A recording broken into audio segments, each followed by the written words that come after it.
Hi guys! Hello everyone! Welcome to our second official episode of another dope podcast you can see above. I'm Miss KK. Oof. Oof. This way. Another, That guy not just, over there. Not just regular. That's Libra. Another one. Alright, let's go over the topics for today. Just a friendly reminder, if you guys are watching right now on stream, we won't be reading out sub stuff until after the podcast, so thank you all in advance for any subs and all that kind of stuff, but we will get to it when we're done. Sure. You did, I think. Alright, so Okay.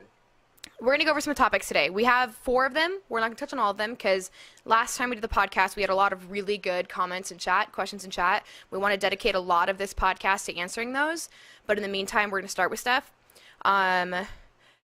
These are all kind of coming from the hashtags, the hashtag AskADP from Twitter. And the first thing we're talking about is how streaming's changed us, like how we're different since becoming full-time streamers. Then the question that we get asked all the time, how do I get more viewers? We're gonna talk about that for a bit. Then talking a little bit about going to conventions and the importance of that. And then a little bit about lack of like gaming content right now, like the game industry in general, and our streaming motivation. Those are our 4 topics. I don't think we'll get to all of them. That is the plan.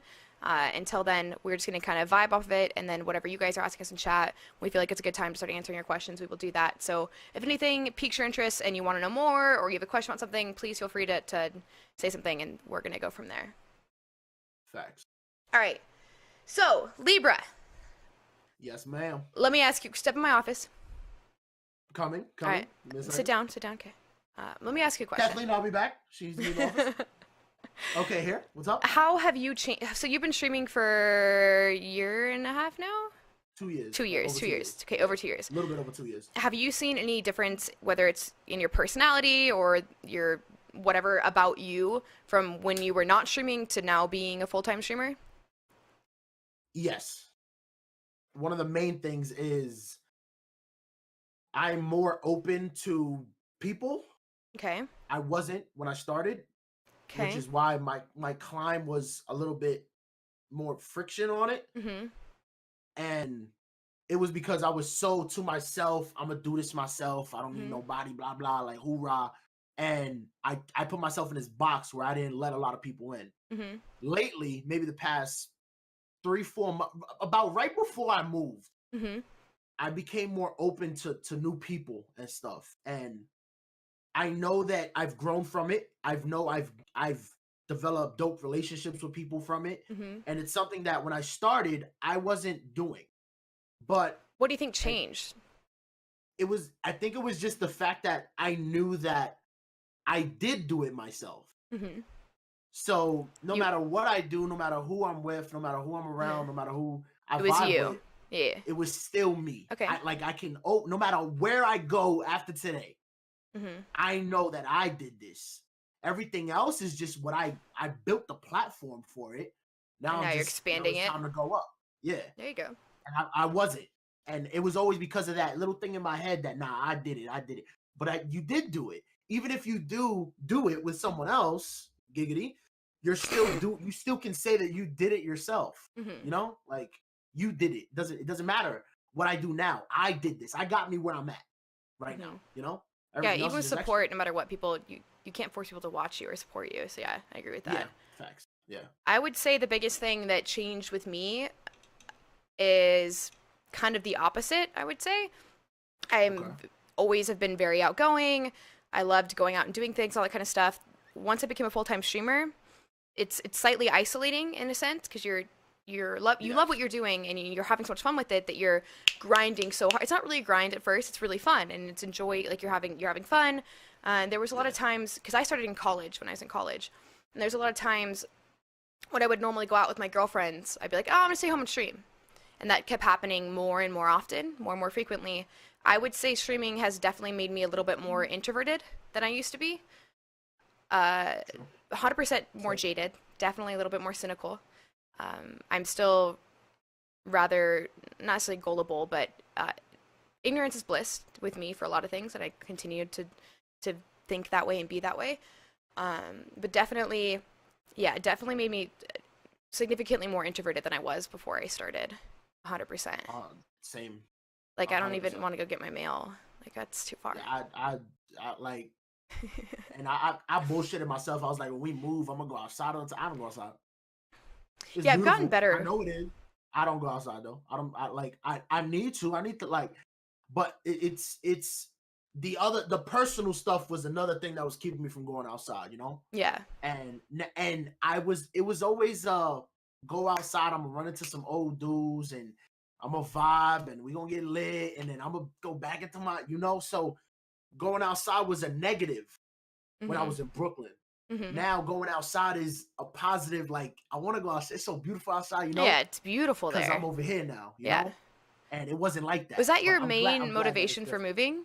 Like, I don't even know. We haven't really talked about this. What made you decide to move? Just to get out of there? There's so much wrong with, and very, I'm not going to say very few. We never know who's watching, like I always say. But it's a lot less people are going to understand this when there's only so much in the projects, bro. You are born to fail when you come up in the projects, unless you do something about it. I chose gaming, streaming, doing this online stuff, you know? I chose this. This was my outlet. Did I used to sell bud? Yup. Did I used to slang pills? Yup. Factual statements that people know about me. Facts, all facts. Do I do it now? Nope. What do I do? What I love. You feel me? But that, and this is all facts, that gave me the 2-3 grand that I spent to do this. So not everything is bad. Not everything is in a bad light. But being in the projects is just, it's just a bad. You're basically you're stuck in a bubble to have like I would apply for jobs. I remember distinctively like 2 places. I'd apply for jobs and get turned down because of my address. Believe it or not, because they're like, "Whoa, that dude lives in the projects." Nah, you ain't working here. It was for security jobs, and I was like, "Damn, bro, y'all really just because where I live? Like, how the hell am I supposed to get out then? Y'all don't even give me a chance to succeed. I'm just stuck here. Like, y'all don't even want to give me a shot. You feel me? And that's what a lot of things. Somebody got to give you a shot. Well, you took your own. I took my own route, but there's I know a lot of dudes that's still over there and don't want to be there, you know? And of course, I'm never going to become I might make a couple M's, but I'm never going to become a billionaire Oprah and be able to take everybody out the hood, you know? But I know dudes that stay that don't want to be there, you feel me? And you got to get out. There's not a lot of ways. That was my motivation. Just being tired of that lifestyle. So that made you go to Oregon. Just my motivation. Yeah. And your roommate you're with now, were they living there with you in that area? Or you guys just like linked up? He was about 15 minutes away from me. Oh, okay. So you were like, let's get out. Yeah. And just moved out. Why Oregon? And we did it. Rent's cheap. True, and it's beautiful. It is very beautiful. It's beautiful. I went to school there. It's very Stuff nice. legal. You know? Oh my god. This is overall good vibes. Good vibes. Good vibes. No, I mean you have to. Obviously, I can't relate to those circumstances by any means. There's no pissy elevators. You know what it's like to not have a pissy elevator? What is that? Like an actual elevator? Yes. In the projects, it's little twisted apartments that are stacked on top of each other to get a bunch of poor people to live there. And I mean, it's facts. But so we lived there, and you got to take an elevator every single day unless you live on the first floor. So the elevators, the hobos would always piss in the elevator. Oh, you actually meant piss. You did indeed. Piss. I thought it was a metaphor, but it was actually being... No, what I said is what I said. Yep, pissy elevators. Yeah, I can't relate in the least bit. I was very fortunate growing up. I've had a family. I didn't really tell my family what I was doing. Me streaming was not to get out of any type of circumstances. I wasn't necessarily trying to find myself or find my career. It was something I did for a paper, and I ended up falling in love with it. I didn't tell my family about it until about 4 months in, because my family is they're very rigorous. They need to know. I couldn't just like walk up to them and be like, hey, so I'm gonna like drop out of college and probably like play video games for a living. Like that would not fly. That would not be okay. I would not be okay. So I knew I had to show them something. I had to show them what I was working towards, what I was succeeding in, and how I could actually, support myself financially by doing something like this, which is what I did. And my mom is a very, very intelligent woman. She knew that something was going on. So once I finally told her, she's like, I knew it. I knew you were gaming too much. I was like, well, see, it worked out. It worked out. But I don't even remember how we even got, well, where we were going with this, but now we're here. I don't even it's care. Story of our podcast, 100%. Our podcast is about nothing and everything at the same time. It is 100%. It is. Just let it flow, let it rock. But to go back to the whole reason why we were talking about this, the question was, how has streaming changed us? I think that what you were saying, so like that's a huge change. You know, it gave you the opportunity to remove yourself from a situation that you knew you couldn't grow, whether it's financially or as a person and all that kind of stuff. For me, it gave me somewhere that I felt like I had control over my life. I was definitely in school. I love sports. I love sports broadcasting. It was something I was really passionate about. But once I got closer to the industry, I realized how I was wearing rose-colored glasses. It was not what I was expecting it to be. And so streaming for me was somewhere where I could put in the hard work and I could see the results, and no one else's opinions of me or how I looked, how I dressed, the way I talked, which is a big part in sports broadcasting. I always had to work on my speech. It was something I could do for myself and get results for myself. So that was a good thing for me. It gave me a place to be, whereas it did for you as well. I would, if I were to be totally honest, I would say that streaming had more negative impacts on my personality and mental health than positive until recently. There was definitely, at first, I was on a high, everything was going so well, and then once you get partnered, everyone hits the top of the mountain. We all do. Yep. It happens. And once you get to the top of the mountain, you have to go down. It just happens. And so you cannot sustain being perfect all the time, especially on the internet when it's so volatile and things are going up and down, traffic's always moving.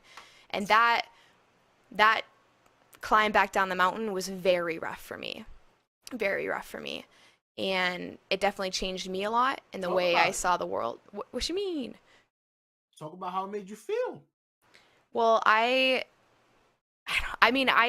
had this huge channel that kind of came from nowhere, and there was no strategy, there was no like scheduling, and nothing about it was methodical or business oriented. It was just happening, and I was just being me, and it was amazing and beautiful and spontaneous and creative. And then I moved, which meant taking off 2 weeks and leaving my home when I am an only child that has been sheltered my entire life. I was like, yeah, I'm independence. I didn't do so well. I made a lot of mistakes. I kind of lost myself in the process. I realized that no matter what, Twitch is always a business and always will be. And there were so many hard lessons I needed to learn, and I'm thankful for having the chance to learn them. But they definitely changed the way I view the world and the way I view my career and the way I view Twitch in general.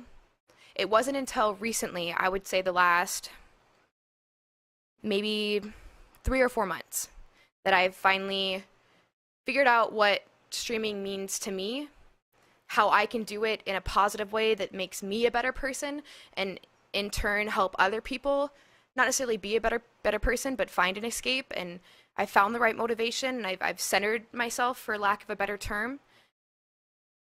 But it's definitely like this. It's a wave of things and lessons, that I learned very quickly in a very harsh way.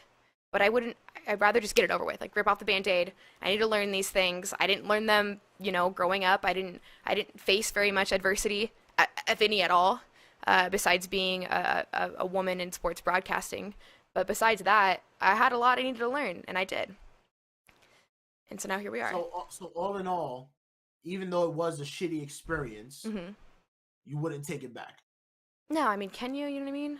Would you rather have stayed on that climb, or are you happy? Oh, I mean, yeah. What happened? Who wouldn't want to? I mean, I used to average 10 times, not 10 times, actually 10 times the viewership I have now, all the time. And that was fantastic and amazing. And I knew the grind of getting up to that, but I didn't value it as much as I should have, because it was something that kind of just happened organically.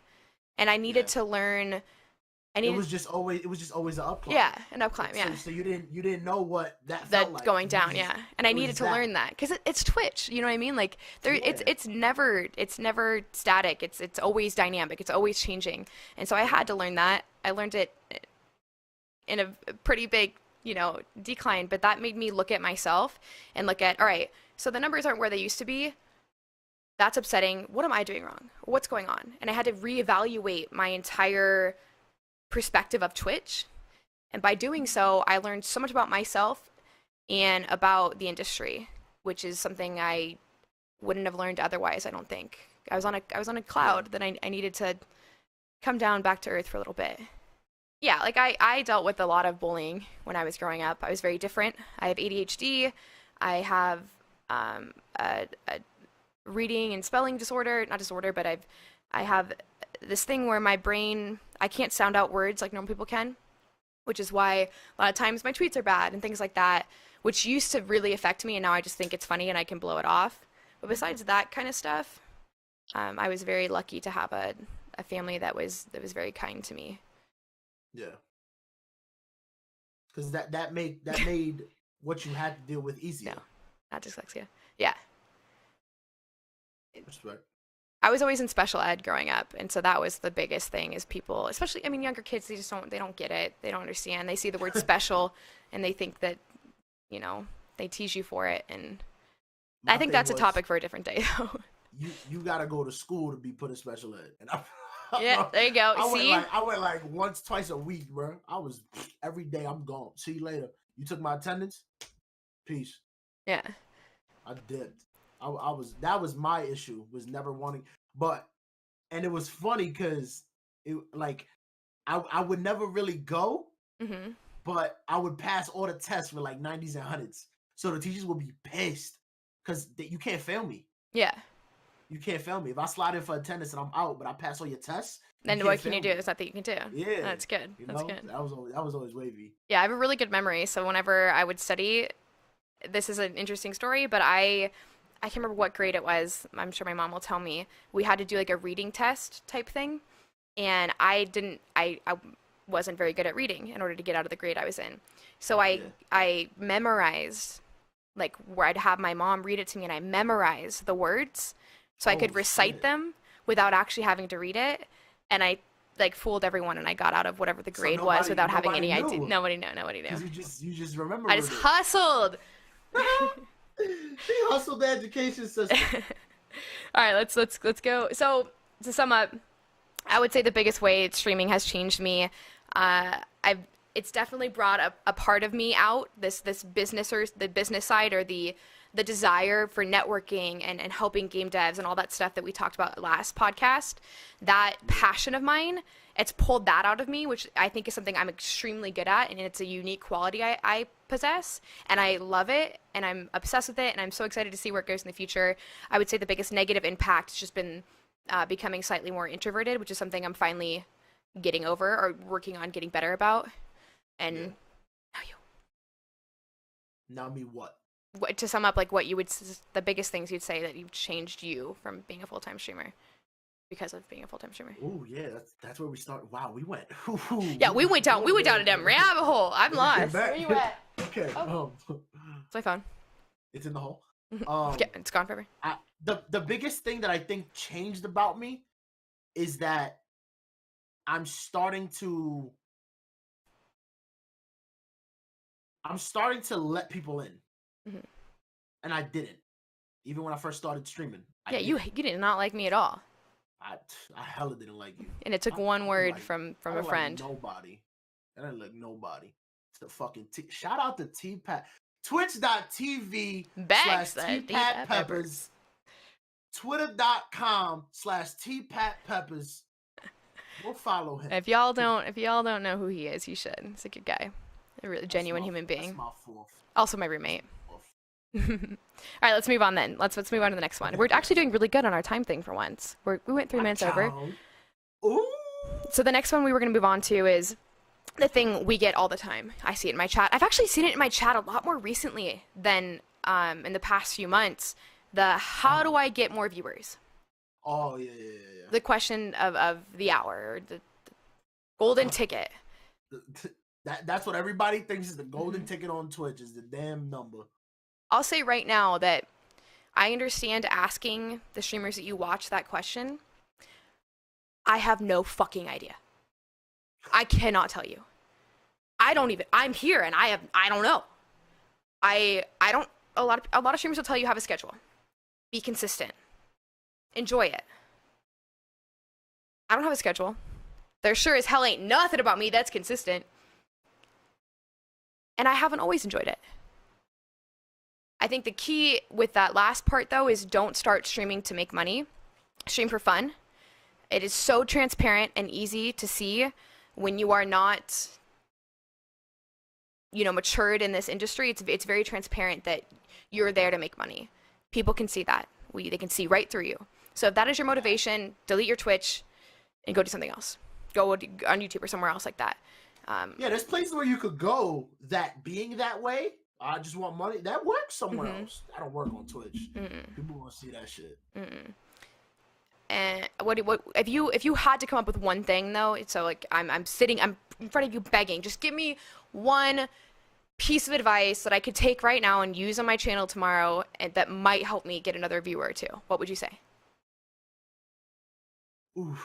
Well, if I'm being honest, I would tell them what I did, but I also will keep it 100 and tell them that I am stopping doing that now because I need to, because it's my full-time job now. Which is what?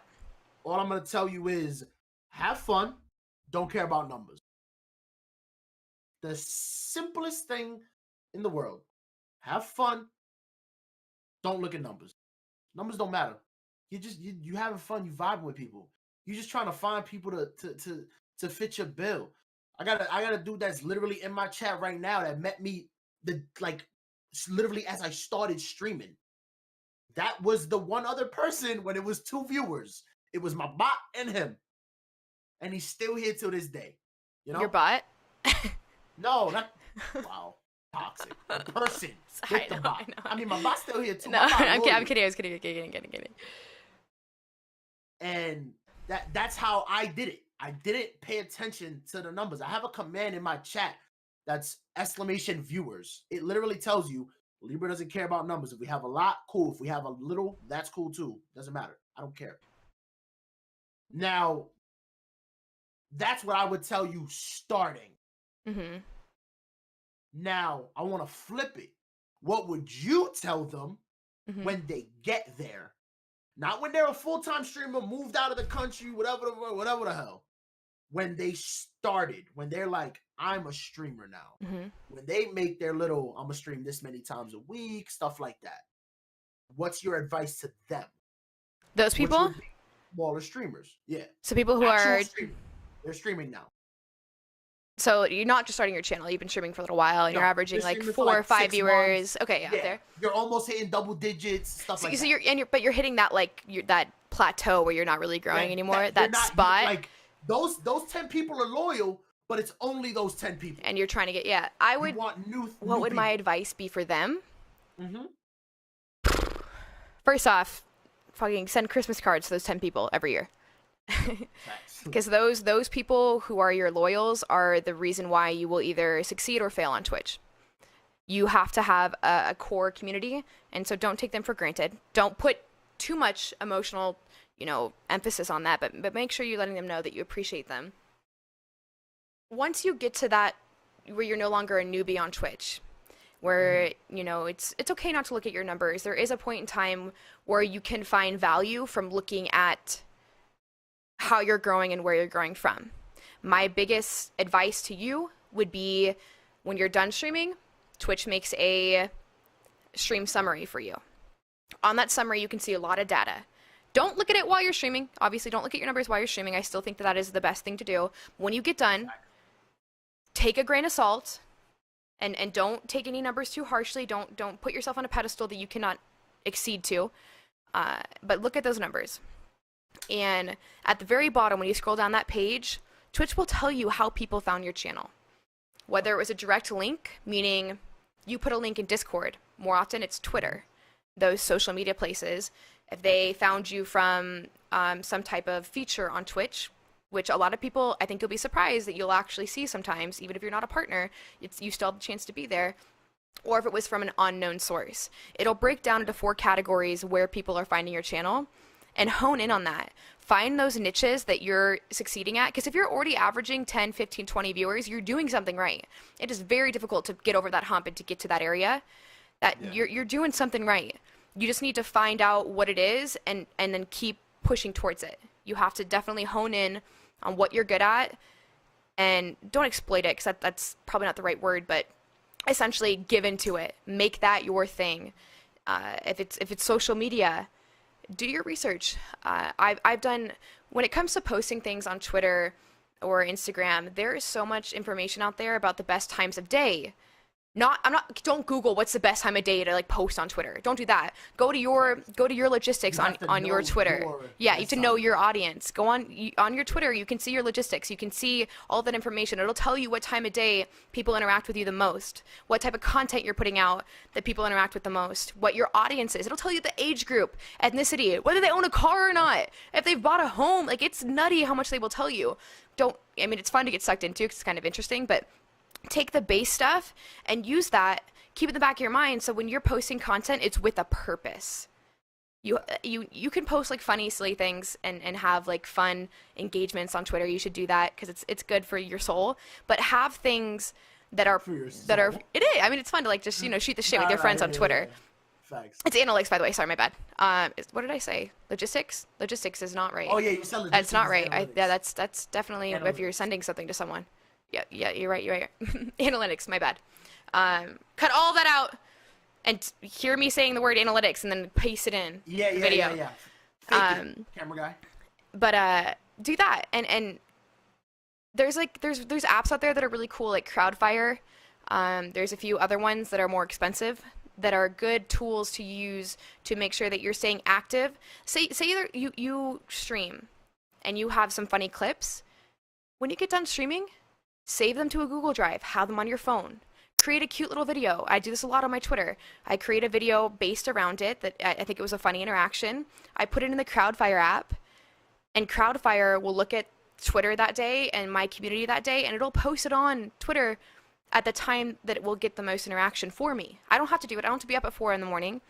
If that's the best time, it'll do it for me. It's like little things like that are really helpful. Because once you get over that peak, I didn't know about that shit. Yeah, Crowdfire is great. It's free. It's a free one. There's some that are a lot better, but they're excessive. You don't need them. Like I have one that's I pay for every month. That's more for other kind of stuff, but it's a great free tool to use. And there's a lot of them out there like that. And that way you're putting your content out there at the best time of day, because that's the biggest thing is exposure. Whether it's you get hosted or rated and retaining those viewers, or creating cool content and making sure it's in front of the right people at the right time, it's all so important. So making sure that you're looking at that and being aware of that without letting it consume you, I think is my best advice.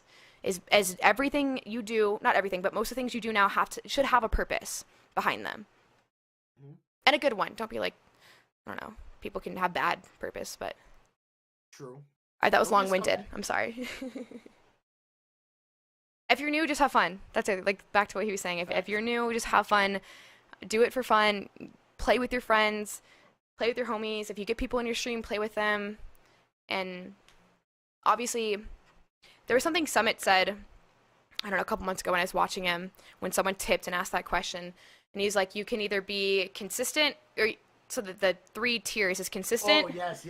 Yeah, like consistent. Touch that. Yeah. Really good at the game. Really good at the game. Or really funny. So consistent, really good at the game, or really funny. Those are 3 things. You need 2 of them to succeed on Twitch. Not succeed, but you need to. If you don't have 2 of those, you ain't. It's not gonna happen. I'm sorry. If you got all 3, you in there. Enjoy. No, you're really. Hey, I mean, no one's necessarily right in there, but. All right, too soon. What'd you say? I said hi, Doc. Oh God! Don't even get me started, please. I'm a Christian woman. All right, just kidding. But yeah, so you just have to have fun, figure out yourself as a person and how you are as a streamer, and find your weaknesses and your strengths, and then just move from there. But just have fun if you're just starting. Thanks. All right. Do you have anything else you want to add before we move on to the next one? No, that was a good one. I talked a lot. I apologize. Let's see. I'm gonna let you pick, Libra. Do you want to do dating on Twitch, conventions, lack of games, or streaming motivation?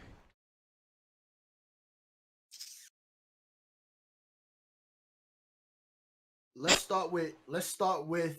We can only pick one because then we have to do viewer stuff. Let's start with dating on Twitch, I guess. We'll just do that one. Or No, you're good. I mean, that's fine. You said it. Motivation. I feel like we're gonna go deep with that one though. Well, we have 20 minutes, so. All right, let's go with motivation. Motivation. Okay. Motivation. Dating on Twitch is my motivation. Sorry. Okay, wait, what? Same. We're done. Enjoy the podcast. All right, good night, guys. Have a beautiful time. Motivation. All right. So what?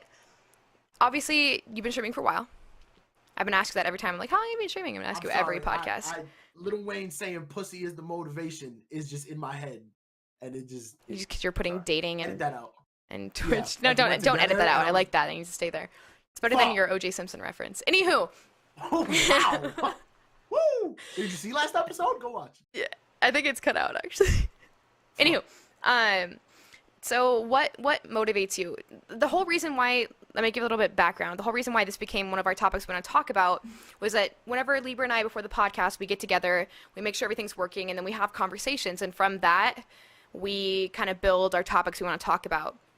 One of them led to me asking him how often he used to stream, because if you know Libra now, Libra streams once or twice a week. And so I asked him, I was like, hey, like, did you used to stream every day? He's like, yeah, I definitely did. And I was like, well, what happened? Why are you not doing that anymore? What's the issue? Is there no motivation, or like you just want to take time off? And I'll let you answer what you said to me. Not a lot. Probably won't say exactly what I said to you because no, you're fine. You're good. But I think it was something about the combo of like not having that knit close group that like, all right, yo, we all getting on today and everybody's ready to play together, you know, stuff like that. That's how I used to be like in COD, in Division, in Rainbow. I used to have that little that net close, you know? Your clique, your people. And yeah, kind of. Clique is cliche, but you know what I mean, yeah. And it was cool because it was like every day I got, and then the combo of feeling like I didn't have that anymore, as well as the whole depression shit just clashing, just made me not even want to stream. And up until wait, can I ask you? So when you're saying like the group kind of fell apart, or people started going their different ways, is that what you mean? Clashing. Everybody started doing their own thing. Okay. So, and it was never like a I hate you, I hate it. Nobody hating nobody, but it was more of a everybody got their own little vibe and started doing their own thing, and it was less of a everybody get on and let's play, and it was more of a if you have time, if you you know. So it wasn't a priority anymore. And I want to get back to that. Like I want, like, not only is this my job, but I want gaming as a whole to be my priority, because that's my job, you know. So being able to do that every day with people is just dope. And I don't like single player games. I don't really do it. Like it's just not my thing. I never got into video games like as a kid. When I got into video games, it was to go to the library in middle school. Well, before elementary? When you're like 4th, 5th grade. Is to cut class, go to the library, open my Game Boy Advance SP with Mega Man White, and destroy people in the library from fucking like bags of chips and snacks and dumb stuff. Like that was my thing. Like I loved the interaction of people just off of video games. That was always so, like when I was playing Nintendo 64 Mario Kart, it was so that my two dudes that lived up the block could come through and play with me, and it makes the four squares on the bubble TV, you know? It was a social thing for you. Yeah. And it's that connection that you get from something as dumb as playing video games, you know? And so you felt like you lost that like was kind of your motivation. I lost that a little bit. And so that was the reason why, because you didn't have that social interaction that you were used to. That's kind of why you lost your motivation to stream every day. That and the personal depression shit. Yeah. Just the combo I think is everything. I think a lot of us deal with that. 100%. Some more, some less. Yeah, it's weird. Everybody does. Oh, yeah, 100%. To an extent. 100%. I would agree with that. Yeah, it's weird because you see a lot of other streamers, I won't say names, but there's like friends of mine that They have like a group and they play together 24/7. Like they're a group of streamers who play together and they plan things, they do stuff together, and normally when they're streaming it's with them. And then maybe they'll have a day or 2 days out of the week where they do more community stuff. Yeah. I've never really had that. I don't know if it's necessarily from a lack of me trying. I'm not gonna lie to you. Multi-streaming terrifies me to this day. I'm doing it for 3 years now. I'm not a big fan of multi-streaming, unless it's someone I know really well or I know how to like interact with them. If I don't know you that well, if I don't multi with you, it's not because I don't like you. It's because I'm not very good at monitoring the things I'm saying or condensing myself. I'm very loud and I'm there and I don't think and I just do things. And I don't want to be rude to you and your community by being that person while you're streaming as well. And I don't want your community to think negatively of me because I'm not being polite. I don't tend to not be polite. It's part of my personality. Therefore, I kind of limit myself from it. But it is like, I definitely had a core group of people I would play with quite often. You know, and I know people watching this in their head, you're thinking of a couple people right away. I think you have to have that as a streamer. I really think you do. 100%. 100%. Look at the top of the food chain. They all have them. They all have. Oh yeah, they don't ever play with viewers. I'll take C's randomly. C's plays with HD, Dakotas, Camille's. Those are his guys. Not only do they all live close together, but they're all streamers. They're all YouTubers. They all do their thing. Nobody is gonna get what you do like someone else that gets what you do. Nobody. Exactly. Nobody. No matter what. So it's so much easier. It's not even easier. It's just you're having fun quicker, and so it's because you fun do to the watch. Same thing. Like, and everybody's having a good. Also, one thing I want to say really, really quick: if you have to change the way you stream to multi-stream with someone, don't multi-stream with them. Correct. I just wanted to point that out because and thank you so much to my community, the main core members that told me that I did this shit. I started streaming with people like here and there, and I was changing up the way I talk, don't change shit. If you have to change yourself, don't play with that person. You about to disagree with me. Go ahead. Please do. So I'm a chameleon. I think that I am funny on my own. I think that I'm unique and all that, whatever, is fucking pretty snowflake. That being said, when I play with people more often, I tend to take on some of their not personality traits, but their humor. And there was a period in time in my stream before I moved from Florida that I was getting so much hate from my own community that I was changing and I was becoming like the people I was playing with, and all this stuff, and all this. Like, that's me. When I'm hanging out with certain people, we have like a running joke. It becomes a part of the way we talk, the way I interact, part of my mannerisms. That's what you tend to do when you hang around with a certain group of people. You have, whether you believe it or not, something that your friend started that was funny, you're saying it every day. You're using it every day. It becomes a part of you. And that was a huge rift between me and my community when I was definitely at that decline, was that people were coming to me on an extremely frequent basis, much like you were saying, and saying, I'm on subbing because you're playing with this person. I'm on subbing because I don't like who you are around this person, so on and so forth. The entire time I have been streaming, I have always been me, but I am fluid. I am not a stagnant human being. I change. I evolve. And that was, if I'm playing, I will never and have never and won't ever play with someone just to get recognition. Something like that. If I play with someone, it's because I'm having fun. If I'm having fun, I'm creating better content. If I'm having fun, I'm mentally unstable, but I'm more stable than I could be. And so doing what I thought was right for me and my channel and having so much friction for a course of, I would say, 2 to 3 months, I can't even explain to you where my brain was at during that time, which was something I'm glad I learned, because I learned to take everything with a grain of salt.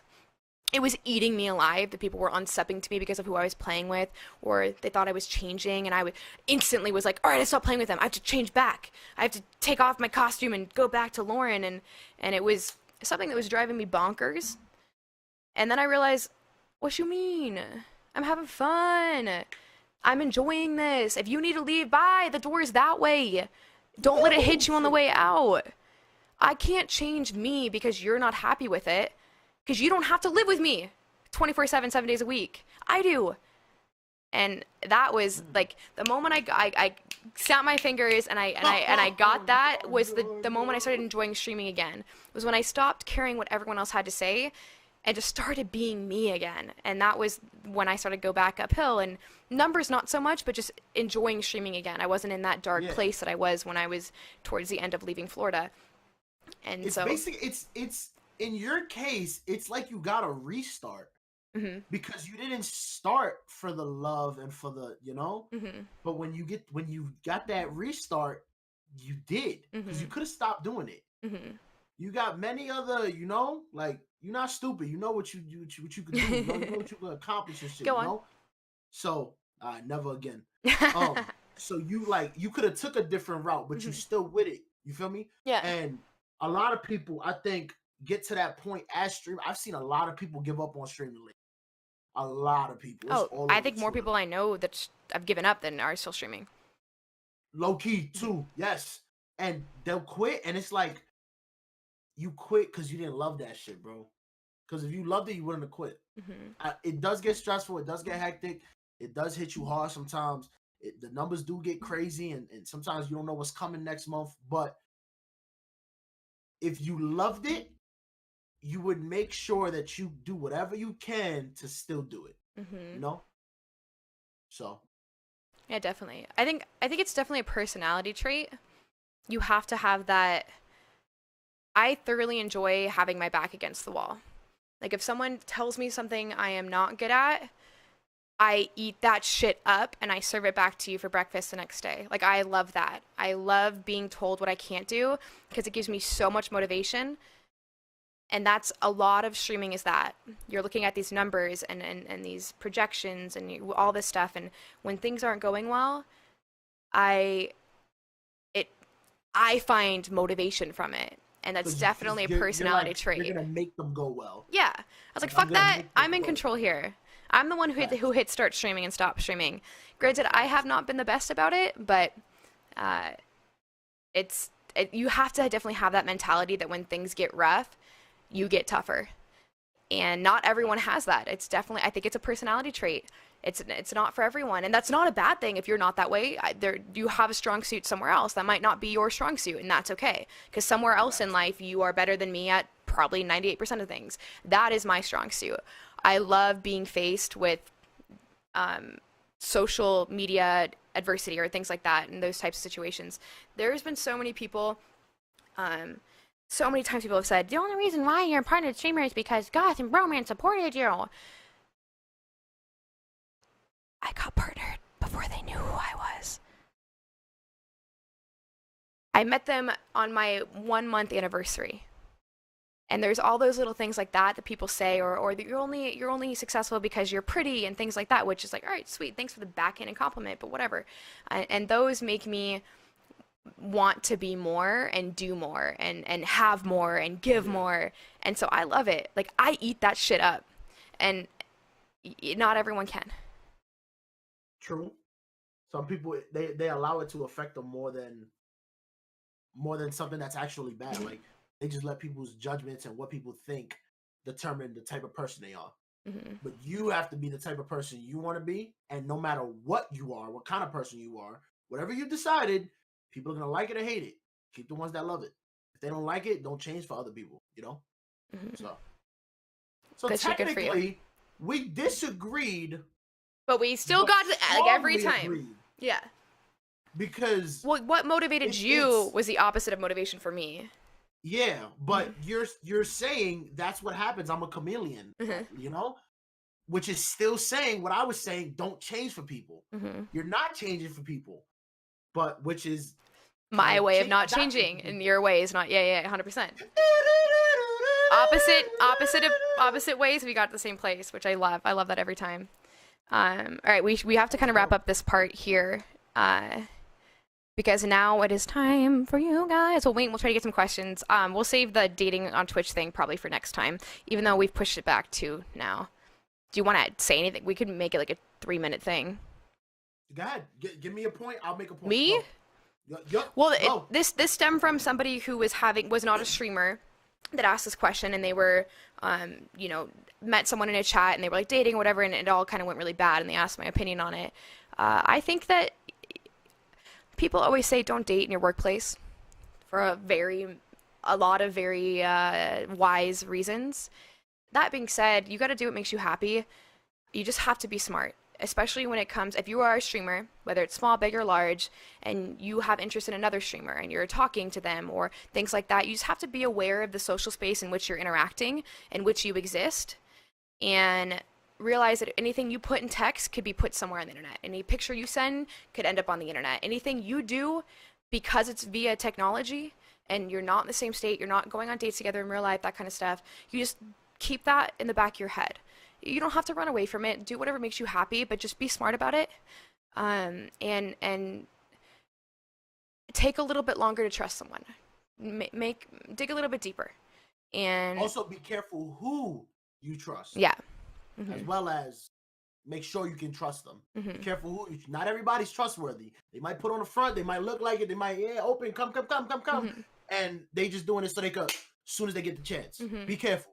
There's a lot of scumbags out here in cornballs. Yes, definitely. And there's also a lot of really, really good people. So it's that you have to be aware that, like I said in the last podcast, anything you say or do, if it's very important to you, if it's an opinion, if it's something that could be taken in the wrong way, I strongly advise you not to put it in text, and not to put it in a picture, to say it to somebody. If you're on the phone, if you're FaceTiming or whatever it may be. FaceTime. Everybody got an iPhone. Yeah. And if you don't text me because I don't like green messages. So. And that should be a red flag. If you're talking to somebody on Twitch, this might sound bad, but whatever. If you are a viewer and you met another viewer in a chat and you guys are vibing, whatever, and they refuse to FaceTime with you or all that kind of stuff, be aware of that. Just be smart.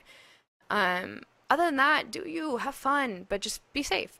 Just don't be dumb, and you'll be fine.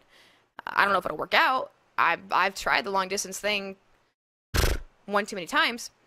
And I wouldn't recommend it. I wouldn't do it. But not everyone is me. But just be aware that people will open themselves so much easier on the internet than they do in real life. They will say things to you that they probably wouldn't say to somebody they met a week ago in real life. Because it's via text, because it takes away that in-person filter that normally makes us pause a little bit more. So be aware of that. Just because you feel like divulging all of it right in that instant, just hone that in, realize what social space you're working in, and just be aware of what you're doing and what you're saying. Yeah, and you'll be good. Thanks. So now is the part where we take questions from you guys in chat. Do you guys have anything, a topic you want us to discuss, a question for us? Chat, ask a question. If you want me to read it, put Libra or LeBron in your message so it pops up red. Muchas gracias. Oh, you're wondering where Libra got his jacket? Oh, man. You're gonna. Oh wait, am I giving you a moment? Wait, hold on, I can't yet. I can't give you a moment. Hold on.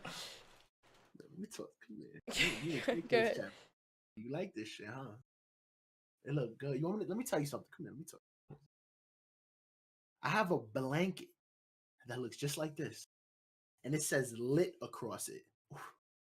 I got more snapbacks that look this fucking good. You see that? And they cute as shit, you know? I got hoodies handcrafted in California. Look, there's cotton under here, and it's like, it feel like a fucking baby sheep on my titties, yo. If you want to know where I got my hoodie, look, you never felt a baby sheep? On your titties? It's soft as fuck. You've rubbed baby sheep on your titties. Yeah. Can I move my hand? No, okay, finish it. You got it. Send it home. Okay. Send it home. Bring it home. Bring it home, boy. So bring your cute ass over here. Type !AM and use code Libra on your next purchase. You heard baby shit. Oh, I moved my camera. See, now you're laggy a little bit. Someone had asked if I ever dated on Twitch. I'm not gonna answer that question. Okay, all right. I'm gonna plead the fifth right there. Okay, that's cool. Maybe one day. Let me see. Maybe. How do you handle people you invite to play with you that start bullying you into conversations you feel uncomfortable with?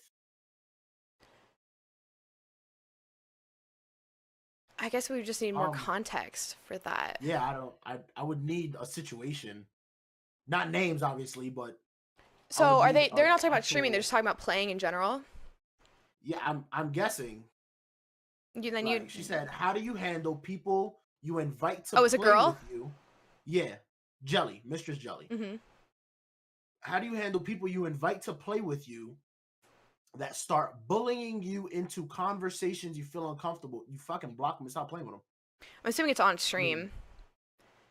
If it's on stream, you wait until it's over. You let it play out. You stay professional. Don't violate nobody. Don't end up on no damn drama alert. You hold it down. Send them a whisper. Send them a DM sign. And be like, yo, this vibe you giving me, I'm not with it. Do not DM them. Out. Please do not DM them. Don't DM them. Wait. Why would you, if they're putting you in a situation that makes you feel uncomfortable, you're not going to give them more access to you. Well, is it a random person or is it like... No, it makes it sound like she just invited somebody. I would say in that situation, yeah, like you open up like, hey, you guys come play, and someone is... I think what she's trying to say is that in this instance, she invited people to come play. Someone joined the game, not necessarily to play, but to instigate, and words are hard, to start drama or to bring up some type of topic. I told you my brain wasn't on today. Be cool. And their intentions with playing with her were not because they wanted to play with the streamer or play with their friends. I think she said it was a long-term community member.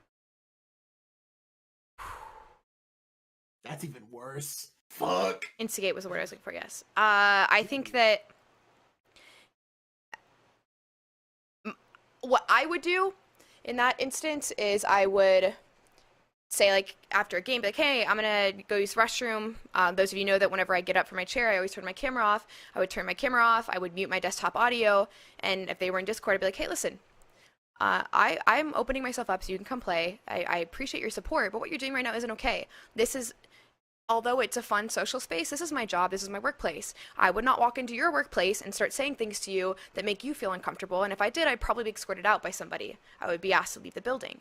So you need to, approach me and treat me the same way you would if you were walking into my job and I was actually, like, physically in a workplace setting. Yep. And then fucking give yourself a pat on the back because you're a badass bitch, turn the camera back on, and go on. I'm a badass bitch. Now you're lying too. I'm a badass bitch. Oh, sorry. No, you're good. It was great. Yeah, and then if worst comes to worst, make them leave. I've had things like that happen to the point where I've ended my stream because I'm not very good with confrontation. I'm awful. 9 times out of 10, if something like that's happening, I will just like poke fun at it and let it go on longer than I should. So I take it with a grain of salt. I had one. Now me, I would just turn up on you and just tell you get the fuck out. Because if you listen, I'm a widow, so if you can make me uncomfortable, you saying some extra creepy shit. Yeah. So 100%. Also, tell me who they are so I can beat them up for you. All right. Facts. So I'll expose them on Twitter. Sorry. Ethan, no, you're good. Ethan asked, how do you feel about young kids getting harassed over the internet? It's something that we had talked about earlier. And it definitely has two sides. One that I think is something we shouldn't necessarily talk about because I think it'd be taken out of context. But like we talked about in the previous podcast, it's difficult to have this mindset. But when someone is, whether they're harassing you in whispers, first off, don't have your whispers open, please. Please close your whispers, especially if you're younger. If you're a younger individual, the internet is a very big place full of a lot of people who don't like to do good things, and it's easy to like let them in because you want to hear what people have to say, all that kind of stuff, and it's new and you're experiencing it. But I am asking you politely and forcefully to close your whispers. There's no need for them to be open. Don't expose yourself to that. Secondly, if something like that does happen, whether you're playing with them in game or they're in someone's chat and they're saying things like that, remember that people who talk shit are looking in a mirror. Yep. So if I'm playing with you and I'm calling you a squeaker and all this stuff, I probably have a small dick. And I'm really upset with life. And I feel like a squeaker. So I'm calling you one. Which sounds awful, but it's so true. When people are negative and hateful and rude towards you, it's because they're lacking something in their life. And so in order to feel adequate, or use different words, in order to feel like they're okay, they'll say mean things to you to bring you down. Because the lower you are, the better they feel. It's the same thing with let's really give it to the younger audience. That kid that's in your class that picks on people and that bullies kids in the lunchroom and all that dumb shit. He's got some stuff at home going on. He's going through some bullshit. He's taking out his anger on y'all. He is emotionally unstable. Mm-hmm. And if he had a friend, he wouldn't be the way he is. Trust me. Okay, Ethan. He's not bullying you because he don't like people. What happened? You took what I said, actually, literally. No, Ethan, not. They don't literally. That was a metaphor. When people feel the need to make fun of you, whether it's metaphor is when you use exaggerated terms or situations to portray. I don't know how to say it without making.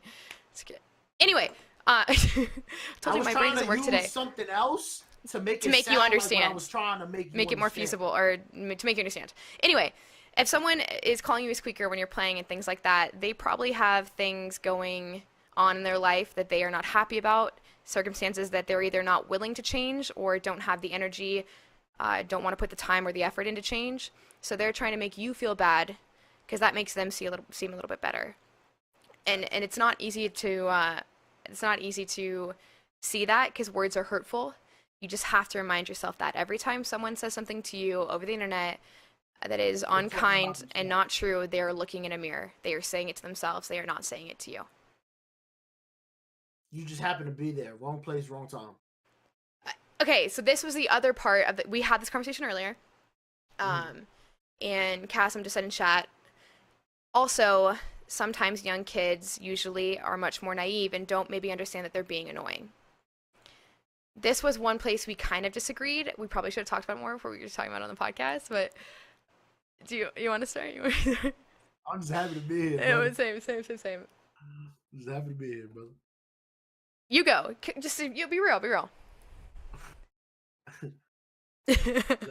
Listen. I'm opening the door. You step in. I won't close it behind you. I promise. I got you. No. I'm not going on drama alert. Go ahead, you go. Yeah. That's very true. There have been instances when younger individuals of my community have done things that they don't realize are obnoxious or annoying, that annoy people to a great extent, or maybe make me look bad without realizing it, things like that. That happens and they exist, and it's frustrating. And it's a difficult spot to be in. It's a very difficult situation to handle. When we were talking about this earlier, I ended by saying that you have to realize the audience you're speaking to in every situation in life, not just if you're streaming. And if an individual is doing things that annoy you, that you think they're doing it because they are younger, it's because they're younger. Don't let it annoy you. You're an adult.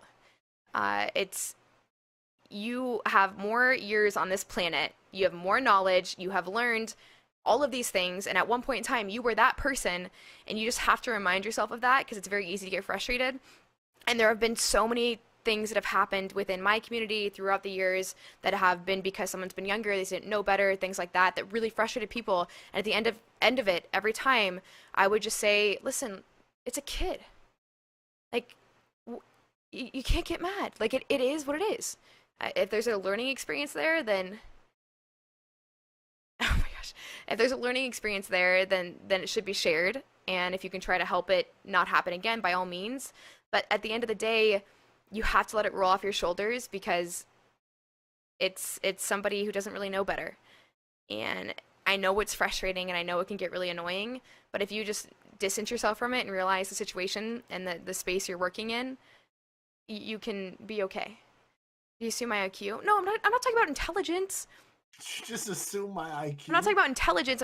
Emotional intelligence, perhaps, maybe, yes. The ability to take oneself out of a situation and take your assumptions and your whatever you have that exist out of the situation and view it from an outside looking in perspective, then yeah, I mean, that's definitely an emotional intelligence thing.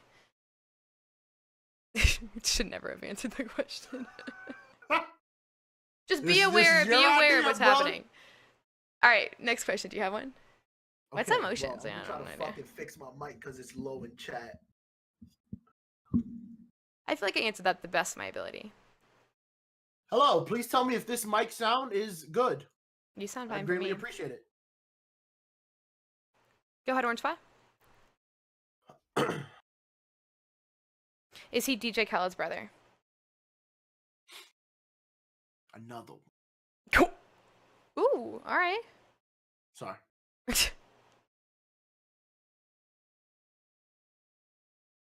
What else we got? What do you want? More questions? I'm waiting for questions. Yeah. Uh-oh. Chat, ask questions now. Go. Libra or LeBron? Am I too late to ask opinions on net neutrality? No.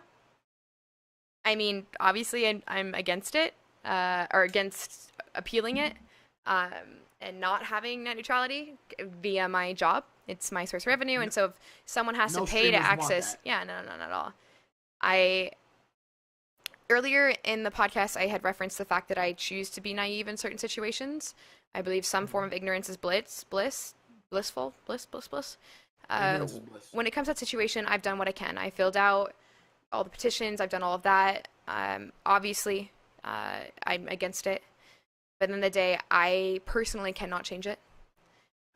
So it's one of those situations where I have to hope that our government does right by us and things work out and they become or go back to the way they should be.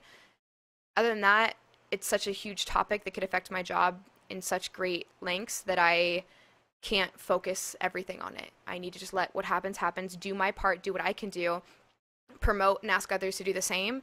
Other than that, it's in the back, it's in the rearview mirror. I'm not looking at it. It's back there. Whatever happens.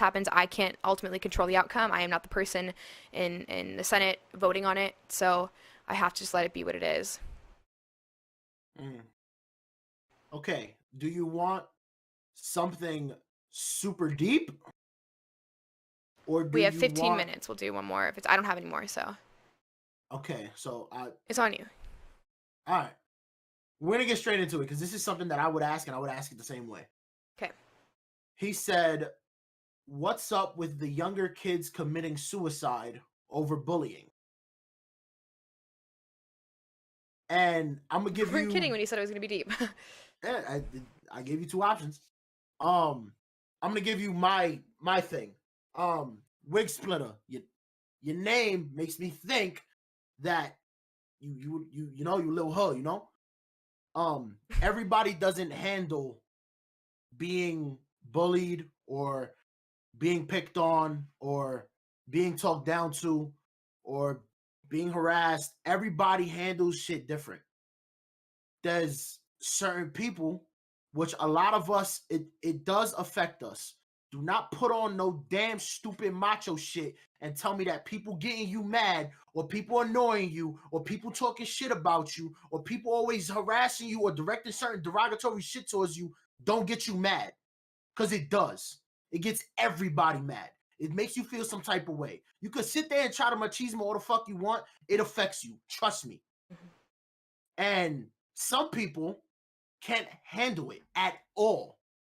So there's the reason that it happens, which is some people decide I don't want to be here no more, is because some people can't take it how others can. Some people don't have that thick skin, you know. And I just saw something else. The internet and the cyberbullying shit is a real thing. Like I fuck up sometimes, but I try to be real careful with how I talk to certain people, you know? Can I add to that? Situations. Libra used to say things like in the game when he would get angry, like kill yourself. Stuff like we say that we don't really realize the mentality. And after experiencing things in life and all that kind of stuff, realize that saying those little things isn't okay, or using the N-word and all that kind of stuff, doing those things. And so I'm giving you like a high five via the internet, and I would like other people to acknowledge the fact that you realize that needed to change, and now you're doing it. And I think that's really cool. I wish more people would do that. But this is me giving you virtual props for that because it's something we talk about often. Okay, go back. Yeah. Sorry. And it's not even like change the way you talk or change how you are, nothing. It's just be better. You can be a better person by not sitting there telling somebody because they one shot you to kill yourself, drink bleach. Like you don't have to talk like that. You can stop yourself from talking like that. It's easy. And another thing she touched on, the whole like me trying not to say the N-word that much. like I'm starting to leave myself away by saying nibba, like making it a joke, and then eventually I'm just not gonna say it. Like I'm trying so hard to just say my guy, because I said my guy a lot back in the day, but when I was in Brooklyn, but I stopped saying it. But I'm gonna try to say that because it just sounds better, you know. It's not. I can say whatever I want, you know. I am from there, you know, and I don't have to change. I want to change. Nobody has to change for nobody. Thank you. You can be the person you want to be forever, but if you want to be better, just if you want to be better, do better. You know, just be a better person. It's not super hard to try to be a good person. It's actually fairly easy. It's a lot easier. I would say, so touching back on some stuff we talked about earlier. I grew up with mental disability my entire life. I spent all my time in special ed classes. I had to do all these different things, including in college. And because of that put a kind of a target on my back as being different. I went to a very nice elementary school in a very nice neighborhood. And out of all of the kids, and it was an elementary middle school together, out of all of them, there was about 5 of us in the special ed class. And it was right next to all the other classrooms. They would see all of us go in and all of us leave. If you were to ask why are children committing suicide because of cyberbullying, I believe that you have a moral obligation to ask, why are children cyberbullying? There's 2 sides to that. There is not the kids are deciding that their life is no longer worth it because they're so stressed out. I'd rather talk about why are there children out there giving kids a hard time to the extent in which a young adolescent person feels like there's no other option other than just to be done. And this comes into what T-Pat just said, which is social media has made bullying a lot easier. Because they don't it makes you look at others' lives you perceive as better than yours. 100%. And I could say anything I want behind a keyboard, you know? Because there's no one will hold you accountable. I think that's the biggest thing is accountability. No. There is no one holds you accountable. Like even then, it's not even just though. It's not even just social media. Like I have a reading disability, and you know how in elementary school or in younger school you would like pass the beanbag to people and you'd have to read the paragraph. Oh yeah. They have to read. Yeah. There was one time in school. That I specifically remember, it happened quite often, but one I can remember that they gave me I would literally sit there and I would read the entire thing and try to memorize every paragraph because I knew the kids were going to give me the ball to read every time. They would give it to me, I would give it to someone else that I thought wouldn't give it back to me. If it was like a nice girl, she would get like looks from the guys and they would give it back to me, go back and forth to the point where I wasn't able to read up and memorize what I should say, that I couldn't read it, and it was the most embarrassing experience. To the point where I started faking being sick to a huge extent, so I didn't have to go to school. I'm not going to tell you the details, but I'm extremely intelligent, and I would manipulate things so that it seemed like I was sick, to the point where like my family genuinely thought there's something wrong with me when it was all fake, because I didn't want to go to school because people were so mean to me. I wish we could figure out why kids do that. I'm fine now. Like that's the biggest thing. I told my dad one time I was crying and my dad came in. He's like, why are you crying? You're not going to know any of these kids 10 years from now. They don't matter. And I literally looked my dad in the eye and I said, I'm just trying to make it through tomorrow. I was never really suicidal. I was never in that boat. But that happens so regularly, especially if you're different. If you're watching this right now and you're experiencing something like that, you being different is going to make you have a way better life, a way more creative job you actually love, and you're going to be the boss of that person one day. Yep. And it happens all the time. Exactly. The bullies end up working for the geeks. It's all fact. The time. I gotta keep it as simple, straight and narrow. The nerdy motherfuckers, they gonna be the boss of that dude that's picking on them in school because I'm way smarter than your doofy ass. But it's not something anyone should have to endure. But it's suicide has kind of become this, especially with that Netflix show that came out. What was it? 13 Reasons Why. 13 Reasons Why. It became almost like oof. Yeah, that made it almost glamorized suicide. It made it something it shouldn't be, like a fad. There was people that put the show in their suicide note. Yeah, so many. Yeah, we talked about that last time. But there's also a season 2 of the show, and when it comes out, it's gonna explain, which they needed to put it out so much sooner. They should have never made They're fucking gonna season explain, 2. No, listen, it's gonna fix what you're saying. It's yeah. what you taking your life does to people in the second season. So this show did need to happen, because it did it, but it raised awareness a little bit to the point where when this season 2 comes out and you see people's lives after you made the choice to take your life, and how much people loved you and valued you and cared about you, and you don't like it's gonna show that. It's gonna show what you left behind, like what You have to people realize though experienced that now once you make that decision, you don't care what you left behind. Like 9 times out of 10, when you're there, I was watching a documentary yesterday about interviewing people who tried to commit suicide and failed. That the moment that they decided to jump off a bridge or do whatever it was they did, they had instant regret, instant. But after that point, but that's not what I'm saying. What if you don't have to get that regret? Because what I'm saying is, why are we making a show about a child killing themselves? Why the fuck is that on TV? Why is that a Netflix show? They were trying to inform. They were informing. They literally dressed it up in a pretty little dress as if like I watched 3 episodes. I watched the entire season on a nightly basis with T-Pat. Like, we stood up in Discord and watched it together. Like, the question I would ask you is, what about the children who've seen that show, saw it glorified in the manner that it was, and decided that was the route they wanted to take? No season 2 can change that. There was people that wrote it in their their suicide notes. I think it is. There's no fuck a season 2. Fuck all of that. It just needs to be off Netflix. It needs to be gone. You can't put bad out there and then try to make up for it by going in the opposite direction. Like, you can't be like, you can't say a really bad word on national television and then go in the opposite direction and talk about writing a dictionary without bad words, or words that could be used to harass people that aren't necessarily bad words. Like, once it's there, it's there. You can't try to go the opposite way to make it better.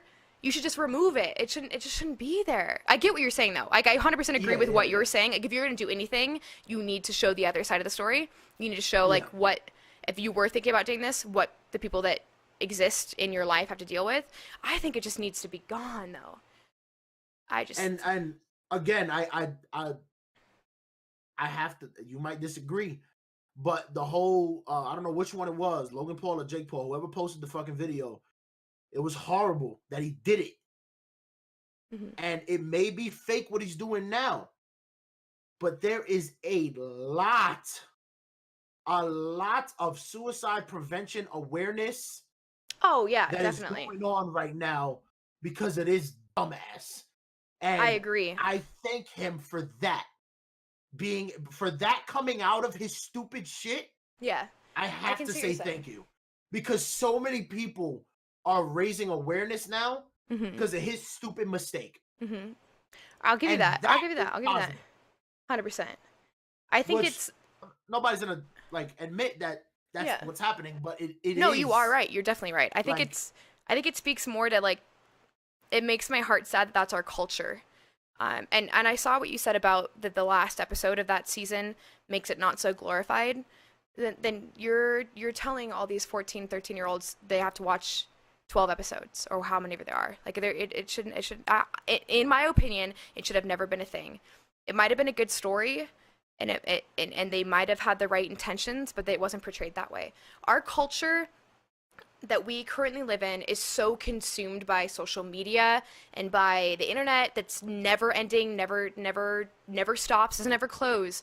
And things become fads, they become trends. Like, how on earth did people end up eating freaking laundry detergent pods? What the if the internet didn't exist, no one would be doing that. Exactly. Someone posted it. Oh my god. People were dying. Literally dying, yeah. The camera just went out. Uh-oh. All the way. Okay. And so I think the thing that what you said is totally correct, that after his mistake, because of the platform he has, it's raising a lot more awareness, which if there's a silver lining, it is that. What I think is more important is the millions and millions of young adult women and men that were sprinting to his defense. What he did wasn't That's wrong. He scary. didn't mean it. Don't be mean to him. Don't take his channel away. And when you're so easily manipulated as a child. He is not a child, but he is He's a creating grown ass content man. for children.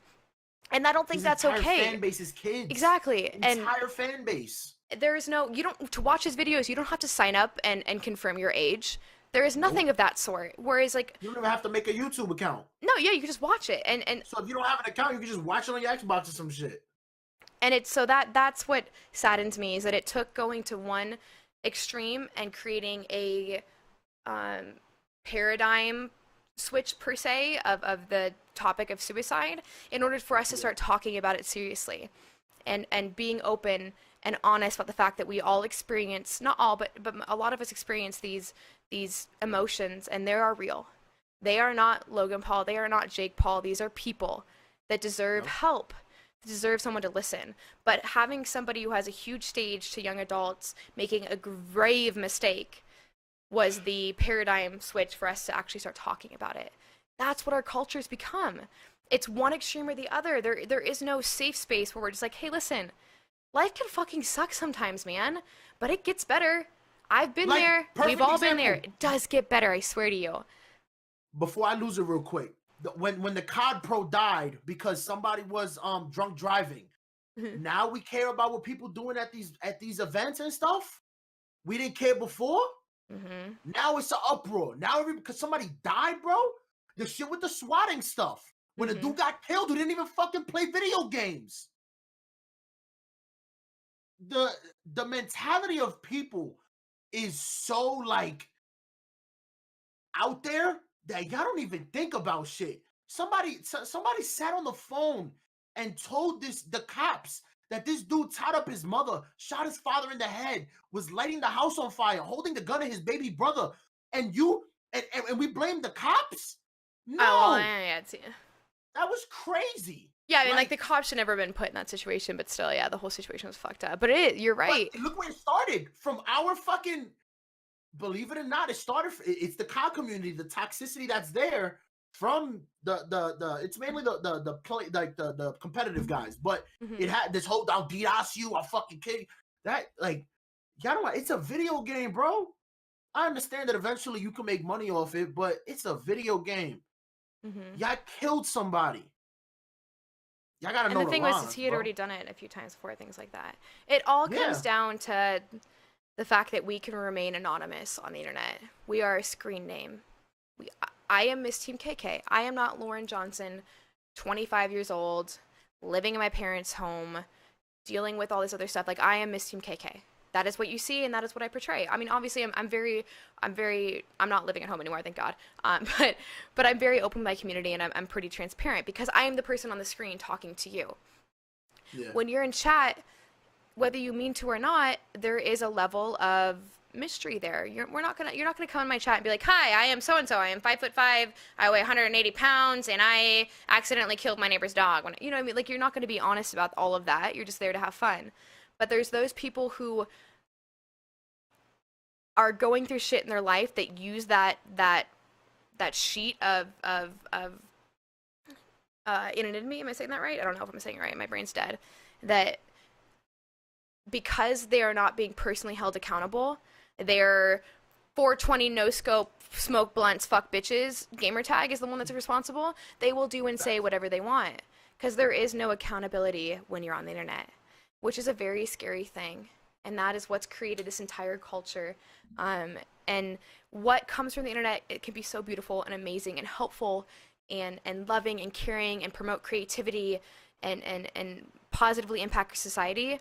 There is a much bigger sector on the internet because bad always overtakes good. The news doesn't show all these happy stories because they get ratings. They show bad things that happen because that's how they make money. They get more viewers and they blow it up in proportion. Same thing on the internet. There is this much bad and there is this much good, but the bad overshadows the good so much, and without any accountability, it's not going anywhere. It's here to stay. So my personal request, if you're watching this video and you know yourself and you know what you've done, if anything we've talked about is something that you participated in any way, shape, or form, hold yourself accountable, because whoever you're bullying or talking to, they are a person too, and they might have shit going on in their life too, and the one little thing you said to them might push them over the edge. Could be 10 times bigger than you realize, because you don't know them just like they don't know you. So just if we could just all hold ourselves accountable for the things we say and do, which is a perfect world that I know we'll never live in. But if we can each as individuals try to be more aware of that and be more vocal about it, we can make a dent. Yep. Could be a big dent too, because the gaming community has a lot of voice. A lot of people listen when we do shit, man. If we could flood positivity in the places where there's so much negativity, people will notice. People will be, y'all gotta want to change. It can't just be me trying to change and KK trying to change. That's just for us. Y'all gotta want to do it too. You feel me? Like y'all gotta want to put in that time and effort to. I'm gonna just say GG. I know I'm upset. I know I'm annoyed. He shouldn't have got that shot. I was at 2 health. I had I had a 200 shield. What? He came with a shotgun. He hit me in the leg. I understand. It's GG. You don't gotta tell somebody all this extra shit just because you're mad about a game. Exactly. It's just it's one of those things where if you're thinking about going in someone's chat and just trolling because you're with your guy friends and you think it's funny, it might be funny to you, but realize that the humor that you're getting from it, translate that humor into pain, and that's what you're giving that person. Why would you do that? Same level. The same way it made you laugh at level 10, it made them hurt. It made them feel like shit at level 10. Everything you do has an equal and opposite force. It's literally the universe we live in. Facts. That being said, the guy with one ear, Van Gogh or something. Einstein. It's Newton's law. It's Newton's law. Every action has an equal and opposite reaction. You ever had Newton's figs, the little cookies? Oh my! Yes, I have. Yeah. Let's go get them right now, actually.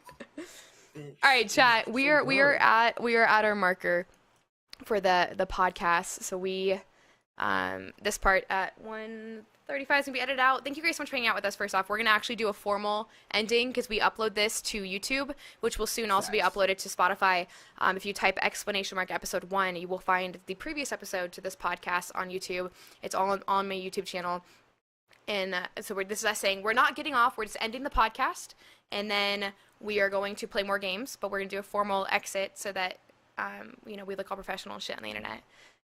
Facts. All right, ready? Okay, go. Guys, thank you so much for hanging out with us. This has been episode 2 of the what? Up. Another dope podcast. You can follow me at Libra LeBron. Ooh. On Snapchat. Ooh. YouTube. Twitter. And Twitch. My name is Missing KK and shit, and y'all can follow me on Snapchat because that's where I'll be posting on my shit, like when I be out, yes. Instagram, Libra don't use that shit, but I love it. I be posting selfies like yes and shit, YouTube, that's where the last episode of the podcast is at. Yeah, you tell them. If you want to watch it and shit, Twitch, if you want to follow. Did you know that with Amazon Prime, you can subscribe for free? Oh, you tell them. You tell them, girl. Everything is Miss Team KK. MSTEAMKK. You heard? Yes. All right, seriously, guys. I'm KK. That's Asa. Libra. Thank you so much for hanging out with us and watching another podcast. We will see you next Sunday at 8 o'clock Eastern, 5 o'clock Pacific. Until then, like, comment, subscribe, and send nudes. All right, bye. Hey guys, thank you so much for watching. Make sure you follow me on all social media. It's Miss Team KK on Snapchat, Twitter, and Instagram. And you can find all of Libra's links in the description below. Make sure to like, comment, and subscribe. And we will see you next Sunday at 5 o'clock Pacific, 8 o'clock Eastern for another podcast. Thanks.